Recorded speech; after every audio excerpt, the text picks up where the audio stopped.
तुमचं आमचं हक्काचं न्यूज चॅनल म्हणजे विश्व विशाल न्यूज चॅनल। आजच चॅनलला लाईक करा, शेअर करा आणि सबस्क्राईब करा।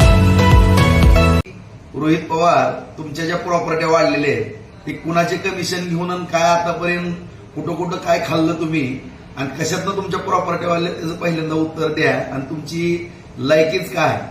कारण संपूर्ण महाराष्ट्राला लुटणारी तुम्ही आणि दुसऱ्याच्या नावानं ओरडता येतं आणि या ठिकाणी गुंडगिरी या बार्शी शहरामध्ये तालुक्यामध्ये कुणाची होती आणि कुणी मोडीत काढली हे संपूर्ण बार्शीकराला माहित आहे आणि करत नाहीत।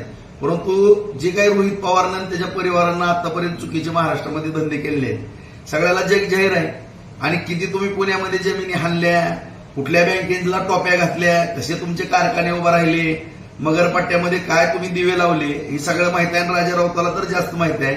माझा नाद करू नका, ज्यांनी नाद केलेला आहे त्यांना मी गॅरेगरचे गाडे लावून दिलेले आहेत। तुम्ही सुद्धा एखादा गॅरेगरचा गाडा लावचाल त्याच्यामध्ये वाचणार नाही। त्याच्यामुळं माझा नाद कुणी करू नये, माझं मी खंबीर आहे। आणि असले 10 रोहित पवार जरी आले तरी तुझी माझी जमली। आता रोहित पवार तुला मी आहे आणि तू आहे, बघून घेऊ आपण पुढे काय असेल ते। राऊतांना मला सांगायचंय, जे बार्शीचे आमदार आहेत, तुम्ही काय काढता माझं कुठला व्यवसाय कुठं आहे? ईडी माझं बघतेच आहे ना, मग ईडीला आता जबाबदारी जर भाजपने दिली आहे तर ईडी त्या बाबतीत लक्ष घालेल। आणि मी माझी प्रॉपर्टी कुठलीही लपून ठेवलेली नाही, काय कसा कष्ट केलाय हा मी केलाय मला माहिती आहे।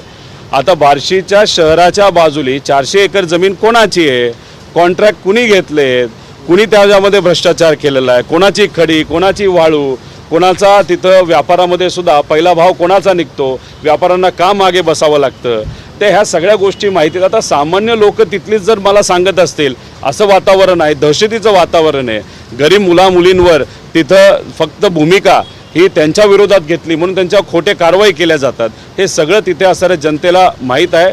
जनता सब जानती आहे। त्यामुळे उद्या तुम्ही काही माझ्याबद्दल बोललं तर सगळे माझ्याकडे पुरावे आहेत। त्यामुळे आणि राहिला प्रश्न माझ्या प्रॉपर्टीचा, तुम्ही त्या बाबतीत काळजी करू नका। ईडी माझ्यावर लक्ष ठेवून आहे आणि त्या बाबतीत माझी किती कशी प्रॉपर्टी हे ईडीला माहिती आहे। तुम्हाला जर अधिकची माहिती पाहिजे असेल तर मग केंद्रीय नेत्यांशी म्हणजे भाजपच्या नेत्यांशी संपर्क साधा, ईडीशी थोडंसं बोला, त्यांच्याकडनं सर्व कागदपत्र घ्या आणि जे दाखवायचे दुनियाला ते तुम्ही दाखवा। मी घाबरत नाही आणि मी जर घाबरणारा असतो तर आत्तापर्यंत मी ईडीला कधीच घाबरलो असतो, पण आम्ही घाबरत नाही कारण आम्ही खरी मराठी माणसं आहोत। आम्ही न झुकणारी माणसं आहोत आणि स्वाभिमानाला आणि विचाराला टिकणारी आणि जपणारी माणसं। तुमचं आमचं हक्काचं न्यूज चॅनल म्हणजे विश्व विशाल न्यूज चॅनल। आजच चॅनलला लाईक करा, शेअर करा आणि सबस्क्राईब